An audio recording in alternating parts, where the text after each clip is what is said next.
Nous allons poser aussi la question de l'impôt de solidarité sur la fortune.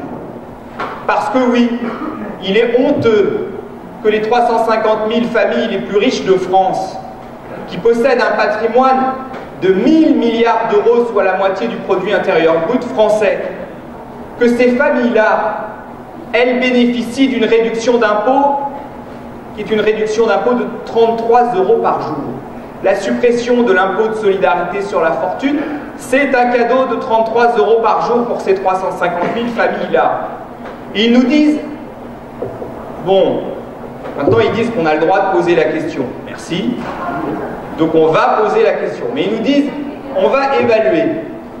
Alors j'ai une question à poser. Il paraît qu'il faut évaluer. Alors à ce moment-là, on va tout évaluer.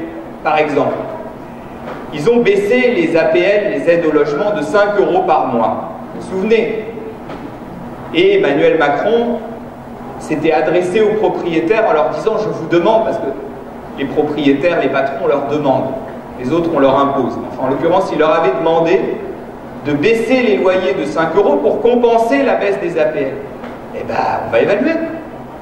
On va regarder si effectivement les propriétaires ont baissé les loyers de 5 € pour compenser la baisse des APL de 5 €. D'ailleurs, il n'y a pas besoin d'évaluer. Vous connaissez un propriétaire, vous, qui a baissé ses loyers de 5 € suite à la décision du président de la République de baisser les APL? Pas un seul. Donc, si on évalue tout. Et on remet les 5 € d'APL qui ont été volés par Macron au début de son mandat. Ça, ce sera une vraie évaluation et une évaluation tout à fait complète.